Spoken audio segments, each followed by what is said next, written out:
碗底部放一些奶油，然后放上蛋糕胚，再来一层奶油，再放一片蛋糕胚，就这样直到填满碗。另一半我已经做好了，我做的小球真漂亮。用刀把剩下的面团切成这种小块，它们将用来装饰我的蛋糕。小心地把这些面团一条条地放好，这些将成为它的头发。真漂亮，看起来非常可爱。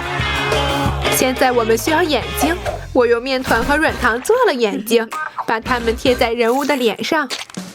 别忘了眉毛，还有鼻子，当然还要做笑脸。看起来是个非常有趣的小人。